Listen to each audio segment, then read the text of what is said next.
Hi, another pool party night. Yes, it's come and gone, drama free, but the after party was kind of interesting. Although I think I'm getting tired of the truth or dare games now. I think now I'm actually craving for something different. And I really do hope that the housemates play some other game that's not truth or dare, that's not, you know, parading their sexuality on live TV. I mean, it gets boring at some point. But I actually enjoyed last night's truth or dare game because it was a bit revealing. Yeah, you know, looking at the kind of dares that were thrown at some of the housemates that participated in the game. So quite a few of them caught my interest, and we're going to analyze those. We're going to talk about those on this video. But away from the games, Big Brother's games with the housemate was what really caught my interest. Ladies and gentlemen, Biggie was playing, I don't know what to call it, but Biggie was just being shady with the housemates. Last night, up until the early hours of this morning, these housemates almost did not sleep, courtesy of Big Brother and his games. And it's all due to the theme of the week. Yes. So we're going to get into this video. We'll talk about it all. I would love to hear your thoughts about it. So please go ahead and watch this video to the end. And also let me know your thoughts in the comment section below. All right. And yeah, you're all specially welcome to my channel. My name is Gloria Elijah. This is Frankly Speaking with Gloria Elijah, and I am the girl with the tea. Quick reminder, guys, tomorrow is Saturday. So by 3 p.m. WAT, please be reminded to join us for our Saturday YouTube live conversation. All right, it's our usual Saturday community gathering, and I look forward to having conversations with all of you because there's a lot that has happened this week and there's a lot to unpack. All right, now all of that said, let's just quickly proceed to the details of this video. Now, before we get to the aftermath of the pool party, quick question: have you all noticed how these housemates behave around the grill? Yeah, around the grill area during the pool party. The way they bicker over food, the way they act like they've not seen chicken in years, the way they act like they've not seen food in decades. I mean, last night's one was quite a turn off. It was such a turn off. I mean, Kelly Ray sacrifices his fun time, I mean time that he's supposed to use in dancing and just having fun at the party. This guy sacrifices that time to grill the meat, the chicken, right? He sacrifices that time to do that. But then when you now see how some of these housemates, specific housemates, the way they act so entitled around him, you know, you see every 5 minutes, they're going to check up on the grill. Are you done? Are you done? And then they want to be the first to have their own share. The one that pisses me off the most is, okay, I think at this point I have to mention names. Now, Wani. It's like Wani is on the 24/7 wifey duties to Sean. Sometimes it's cute, sometimes it's not. Because it's like every time there's food being prepared in that house, Wani and Sean and their sister, they must get the first dips. And that was exactly what I observed that happened again last night. Kelly Ray was, you know, cooking away at the grill, and Wani kept on checking, like she just wanted them to have the first share. And it almost caused a dispute between them. Then later on, I heard her telling her sister and one other person that, oh, Kelly Ray was just pissing her off, you know, because of chicken, blah, blah, blah, blah. And I'm like, well, girl, if you had at least allowed the chicken to be done, it's not like the guy is preventing the chicken from getting done. He's actually grilling, like he's literally turning the thing on that fire. The guy is cooking, he's cooking. You can clearly see that he's cooking. So it's not like he's not cooking. If you were so pressed, you wanted to feed your man so bad, you could have been at that grill right there, instead of trekking away on his thighs whilst he sat down there like one King Kong, you know, just getting all pampered and getting all the booties and all the ass of the night. You could have just gone to the grill and made the chicken for your man.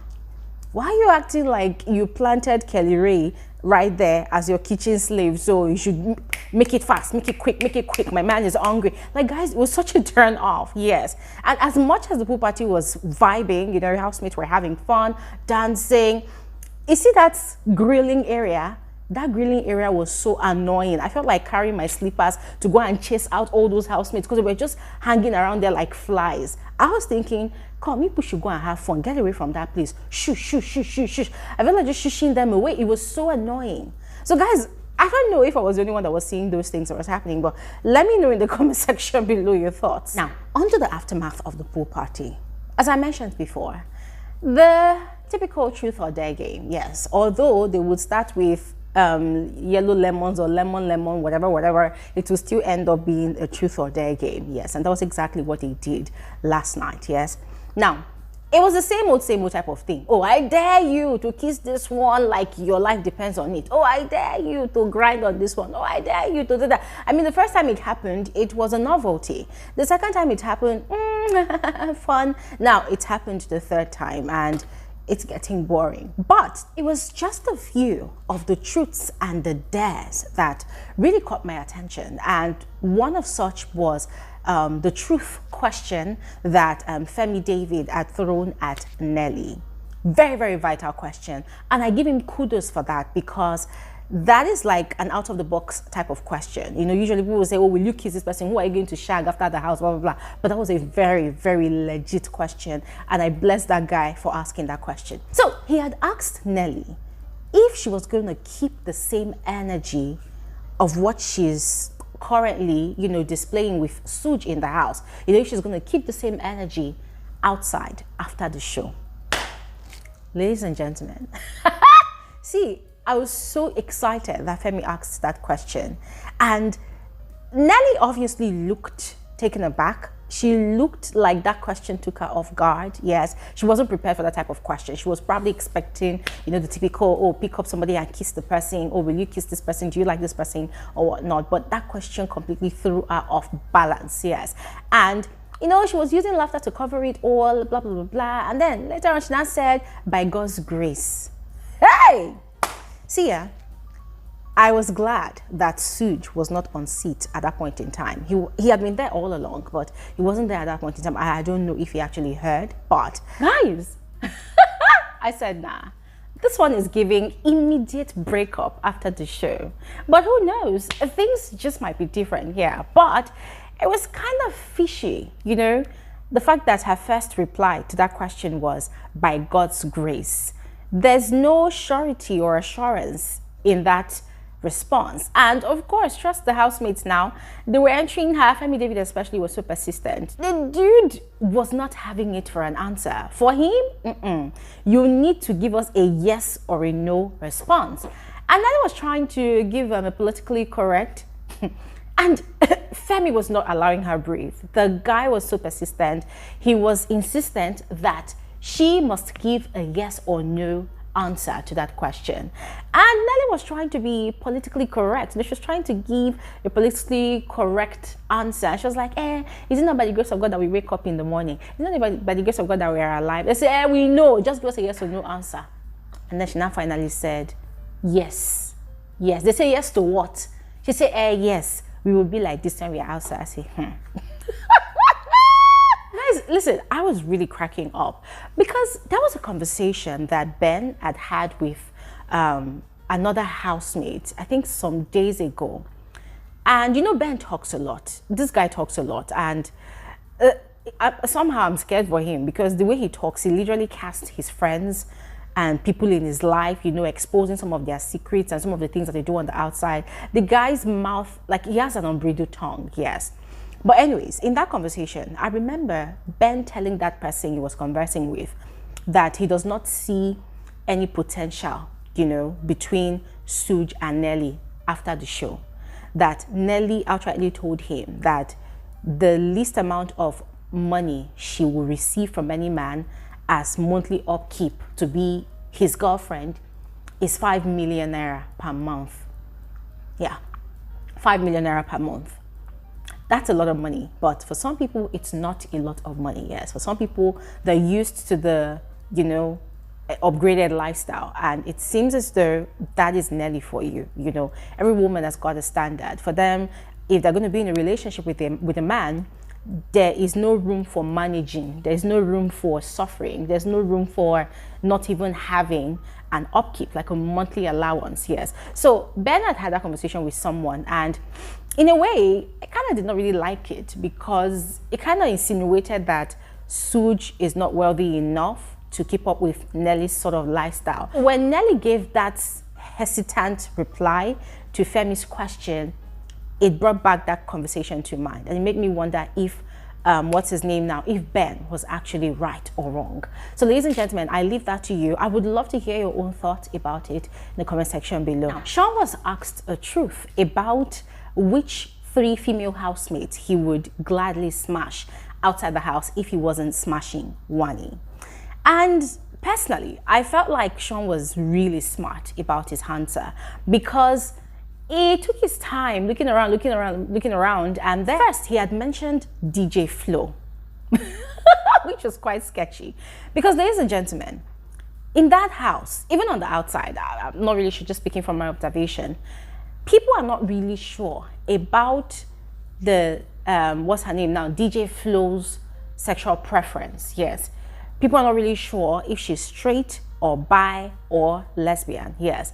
But she's a tomboyish sort of woman. Yes. A beautiful one at that. She's more comfortable acting like a guy, talking like a guy, behaving like a guy, just dressing like a guy. She's more comfortable that way. I don't know if it's her brand or if it's more about her sexual preference. I don't know. Yes. So it seems as though the rest of the housemates too are quite unsure as well. Yeah. So when Sean had mentioned that name, everybody was like, ah, Sean's a lie. Because people were like, nah, that they doubt that DJ Flo would be receiving dick. Nah. It's not possible. But then Sean had gone ahead and mentioned Chizoba. And everybody shouted again, say, ah. I think it was the Osimba. The guy was like, nigga, you're lying. You're lying. You're lying. Nigga, you're lying. I mean, I was over here. I said, yes, bro, you are lying. There's no truth in that. No single truth. And then the third person was Anita that he mentioned. So when he mentioned Anita, the only thing that came to mind was this guy. The person you surely want to knock after this house is definitely Anita. But you have to bring the other two that are, in a way, misfits, you know, in the circle of your spec, you know, just to add this so that it not look as if anything, you now added Anita to the thing. Guys, what do you think? And the last one for me was the question thrown to Anita. Anita was asked which of the male housemates she would gladly, you know, shag on the outside if she wasn't shagging Topher. And initially as well, she was hesitant, but then she had mentioned OC of the Mbadiwe twins. And that got me raising an eyebrow, because, ladies and gentlemen, if you've seen some of the interviews that the Ndi Nne pair have had on the outside, I think on one of those interviews, they had actually mentioned that Anita was sort of attracted to one of the Mbadiwe twins. Frankly speaking, I didn't really pay attention, just like a passing information I saw online.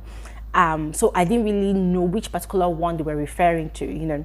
So when she gave that reply, took my mind back to what the Ndi Nne pair had actually said. And I'm like, okay, everybody is disguising with shit whilst their true spec and preference is in that house. But anyways, whilst the game was going on, oh my God, Big Brother was tormenting these housemates. I'd mentioned that it all boiled down to the theme of the week, which is, I think, health and wellness. Yes. So the housemates this week are meant to be on a diet. They are meant to take care of their health in totality.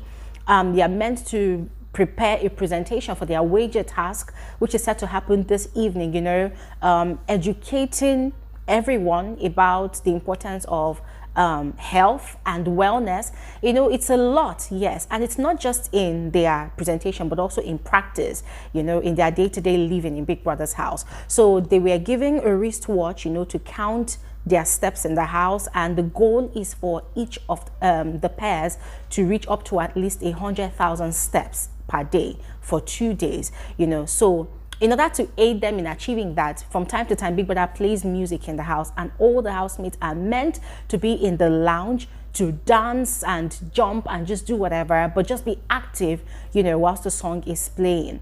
Now, aside that as well, there's also been like a restriction for the kitchen. Yeah. And quite frankly, I really love that restriction. Although somehow I feel like Big Brother is not being very strict with that particular restriction, because in previous weeks, we've seen how these housemates would literally eat like gluttons. Yes, they would eat, mess up everywhere, and some people even go as far as hiding food. You know, they'll eat and eat and eat, especially when they eat really late, you know. So for this week, because of the theme still, the restriction of the kitchen only allows the housemates 2 hours in the morning in the kitchen, I think, and in the afternoon, just 2 hours, 2 hours, 2 hours each. And it's only the kitchen, the chefs for the week and the kitchen assistants that had that official right to go into the kitchen and to stay longer in the kitchen, you know, just because they would be the ones preparing food for the general house. Yes. But sadly, as I mentioned before,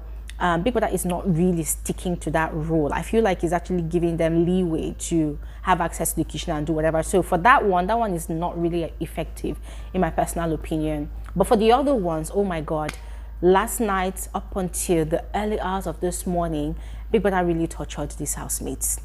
Even during their truth or dare game, you will see the way some people are dozing off, some people are sleeping, some people have gone upstairs, people that will just play the track again, and everybody has to come downstairs to the lounge to come and do jumping jacks, and woof, hectic. And somehow I started feeling sorry for the housemates, but quite frankly, I'm not entirely sorry, because they've been lazy. They've been sleeping a lot. They've been sleeping a lot. I think on Monday they've been sleeping a lot, yes. You know, but good thing is this week they've been really active, yes. But anyways, ladies and gentlemen, I cannot wait to see all what they've prepared for their wager task, and looking forward to it, yeah. And I'm going to stop talking here, of course. So in the meantime, share your thoughts in the comment section, and I will see you guys on another video soon. Have an amazing day. Bye.